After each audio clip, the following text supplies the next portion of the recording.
2:30, baby, won't you meet me by the beam? Too early, maybe later, you could show me things. Hey guys, this is Jacolia of Jacolia Gems. Thank you so much for returning back home, family. If you happen to be new here for the first time, welcome. I hope that you hear something that would persuade you to stay and to subscribe. With that being said, we're going to jump straight into today's video. Thank you so much for the love and support on the first part, which I will link down below if you have not seen it yet.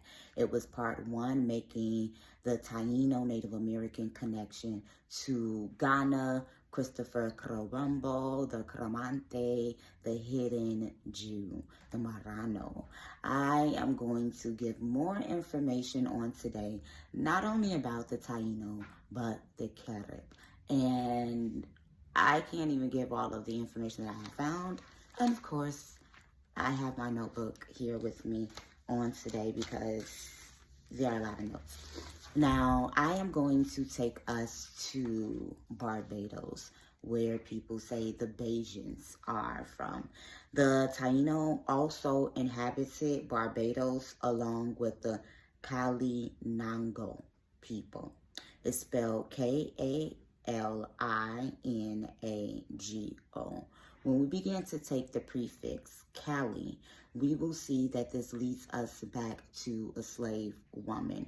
We see that Coolie is the name of the East Indian slaves who came over here in the slave trade.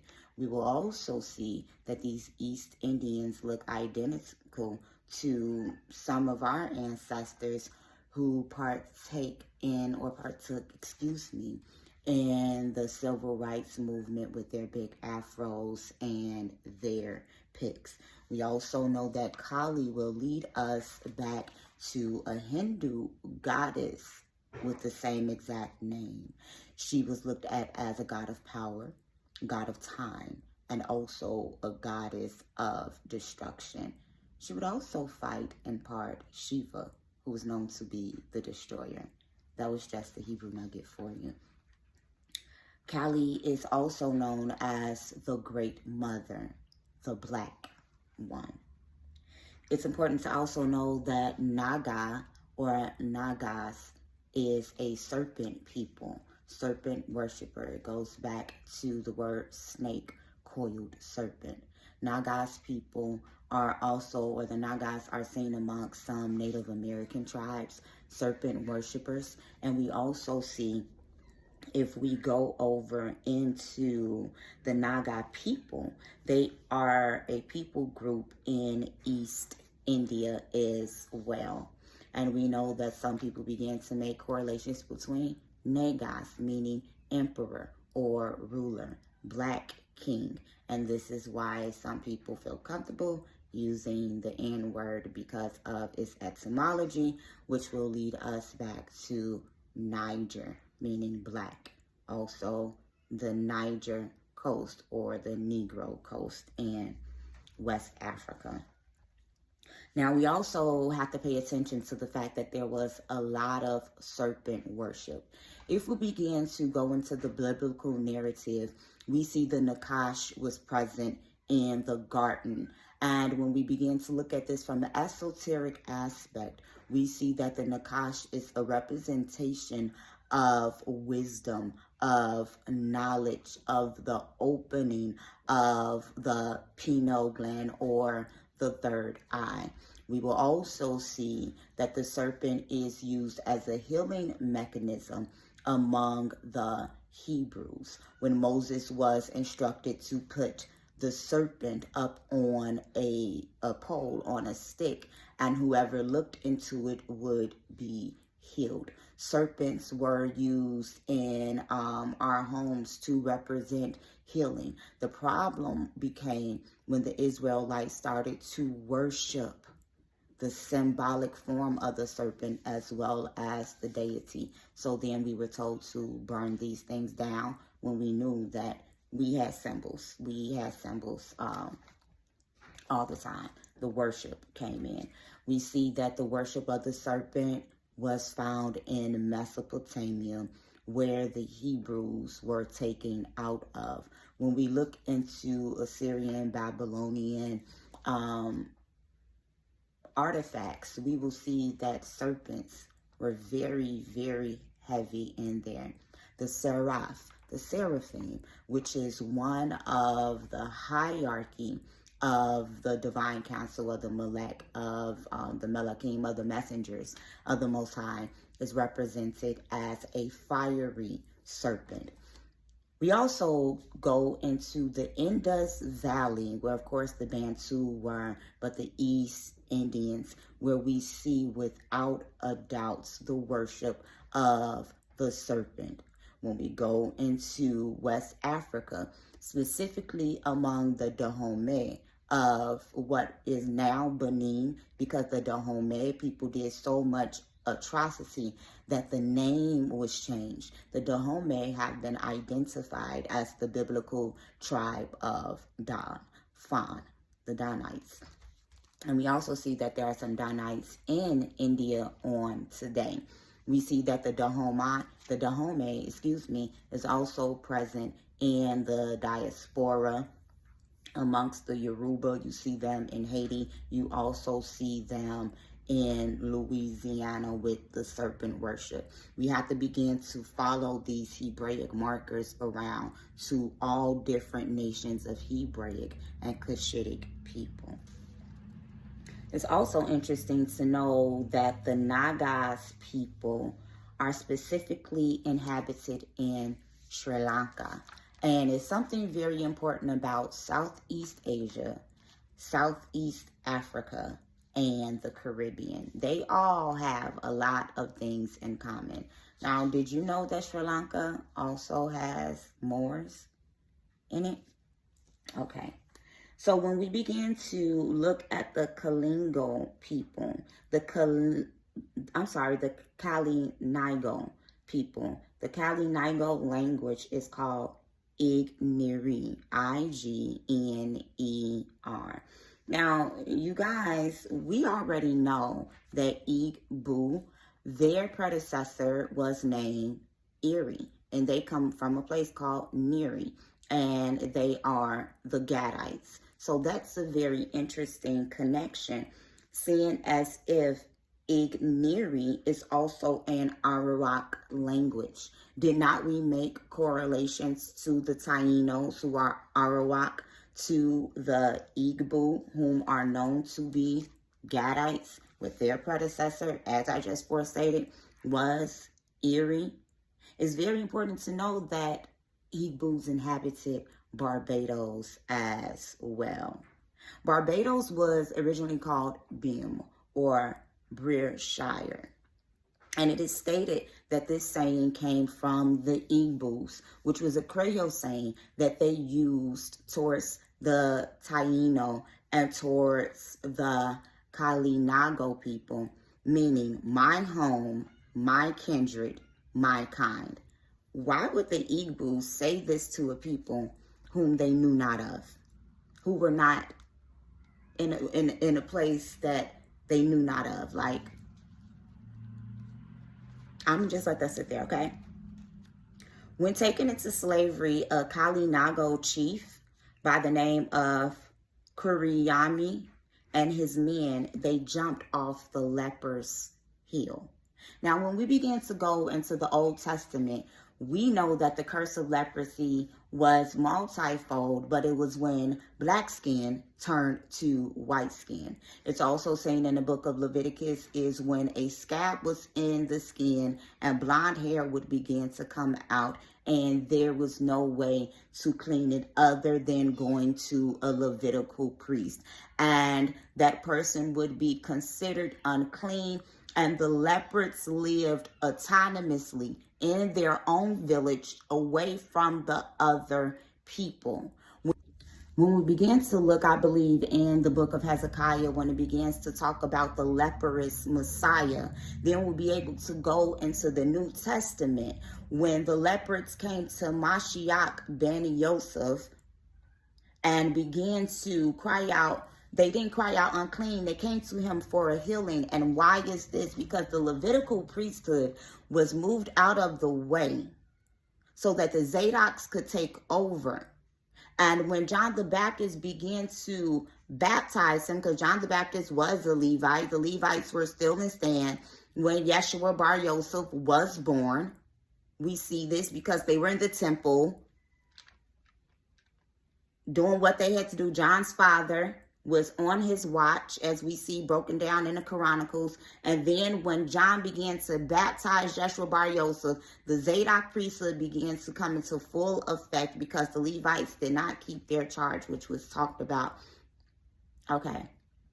So when we began to see that the Zadok priesthood came over, they say, how can he begin to heal a leper? Because he was seen as a priest. And this is how Yeshua Bar Yosef is seen as the high priest. But these Native Americans were willing to become unclean and to jump to their death, to reach their demise, versus going into slavery. Is this not the same narrative that we have seen spoken about amongst the Igbos? That the Igbos were known to be a mighty people who fought back, who went to war, who jumped into the sea, versus being brought over into slavery. Do we not see this in the Hebraic movie Wakanda, where Michael B. Jordan said that he would rather jump into the water with his ancestors, throw me in the water with my ancestors, and all that Hebrew, ancient Hebrew was written all over in that movie and them tribes. And come on now. So when we begin to look, there are over 3,000 population of the Caribs in the Carib territory in Northeast Dominica. But the funny thing is, only 70 of them consider themselves pure. Now, I'm going to pull out this so we can look at the number 70. 70 souls went to Egypt for exile, according to Genesis 46 and 27. It was 70 nations and 70 tongues, 70 songs of Yod, Hey, Wah-Veh, and Ashereth. This is when we began to look at the Tower of Babel, and everyone was on one accord, one language. And then Yod, Hey, Wah-Veh looked down and told his sons, what's going on down there? Let's go ahead and confuse the languages. So the languages was broken up by the divine council. It was 70 men in the great Sanhedrin, 70 faces of the Torah, 70 elders assembled by Moses, according to Numbers 11, 16 through 30.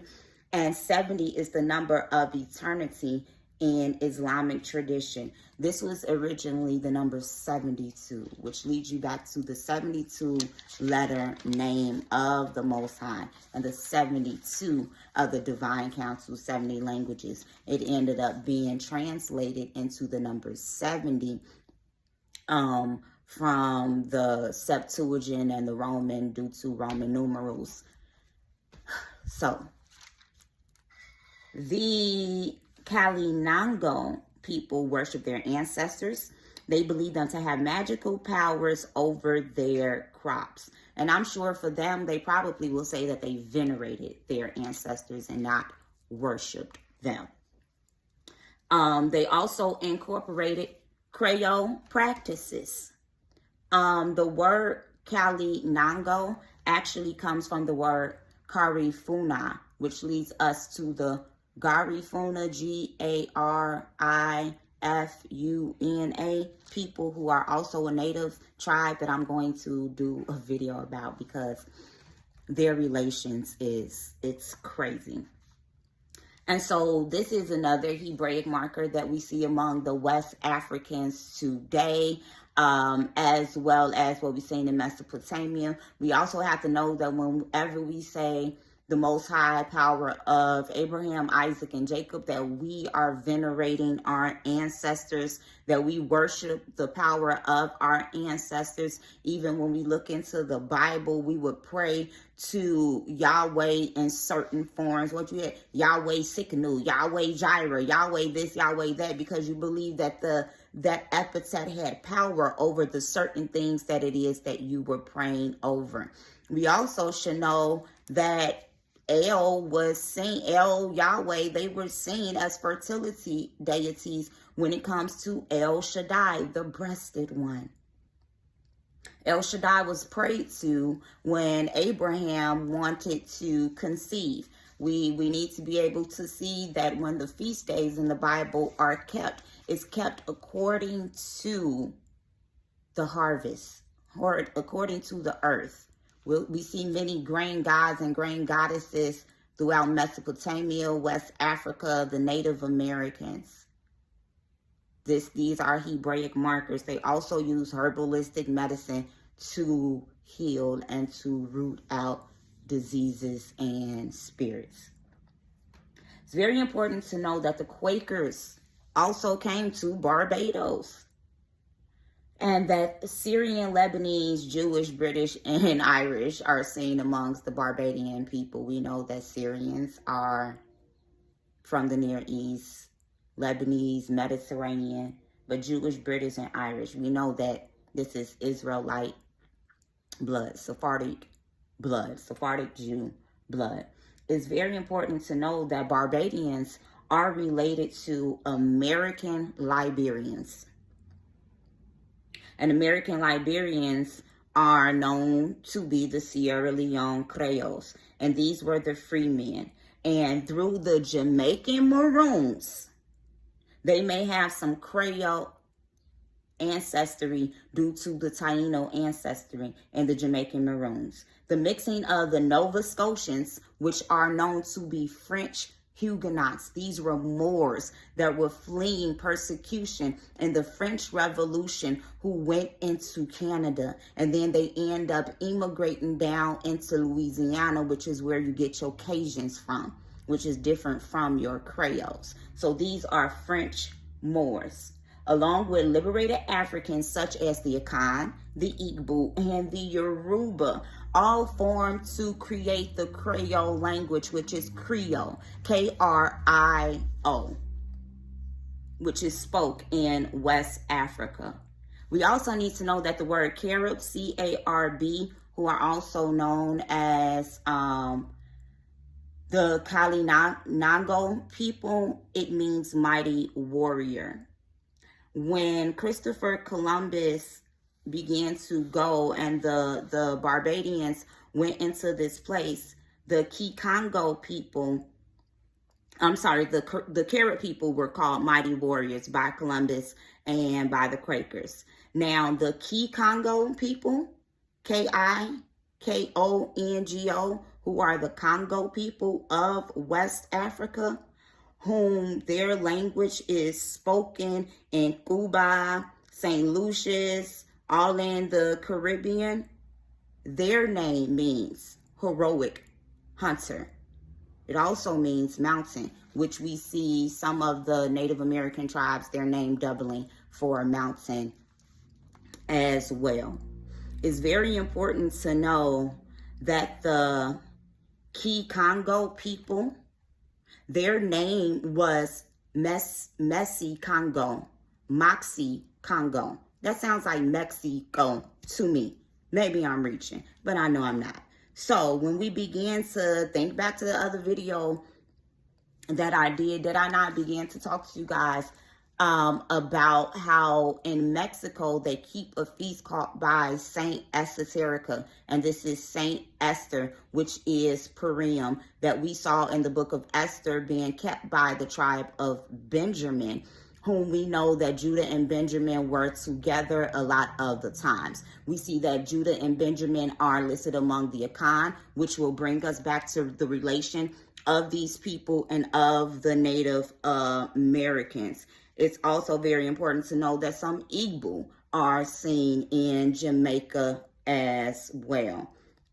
We also know that the Yoruba was mentioned, and Nimrod is a Cushite. And along the Yoruba, we see the Cushites and the Israelites. And the reason I bring this up once again is because we see that these East Indian people, most of them were Cushitic, who were being brought down during the East Indian slave trade, when the East Indians was brought over into the diasporas as well. And Nimrod was known as the mighty hunter. Some of the Yoruba are Cushitic, and some of the Yoruba are the sons of Ephraim. And we also, once again, see these people in the Indus Valley. So you're also going to always see some Cushitic people among some Semitic people. And I'm going to lead you guys off with this to let you know that the Garifuna, who the Kalinago people or the Garifuna people ended up mixing with some of these native Africans, they keep the Rastafarian religion. So y'all, I'm going to be back with more about them. Also, it's very important for you guys to know that the Gullah language was built out of this Sierra Leone Kikongo language. So I'm going to be back about them as well, and some more Native American tribes. This is Jacolia of Jacolia Gems. I definitely hope that I have said something on today that will persuade you not only to subscribe, to like this video, but to share this. Oh, you guys, I'm so sorry. These people are also related to African Americans. And the reason why this is so important is because many of us African Americans were reclassified as African Americans, but are actually majority Native American. And I'm just speaking from personal experience. The Burnett side of my family was about 90% Choctaw Native American. I only saw 3 African slaves in our heritage. They married into the holidays who were Sephardic Jews, Quakers. They were on the Quaker list, and some of them were mulatto, and they were passing until they began to mix with these Choctaw Native Americans. And then the holiday Burnett, my grandfather married into my grandmother's bloodline, who her grandfather came from Montserrat, which is in the Caribbean, where the Irish indentured servants, the Irish Sephardic Jews, were sent into Virginia, sent to Montserrat, and then they end up mixing with some West Africans. I believe my great-grandfather, my great-great-great-grandfather may be Mandinka, because they were farmers, but I'm going to make a video about that. And then her great-grandfather was Afro-Iranian, literally from Iran. So we need to just begin to line up on line and precept on precept, because if you are African American and you're related to all of these tribes that I'm naming, you can no longer deny your roots. This is Jacolia of Jacolia Gems. I'm signing off for real this time.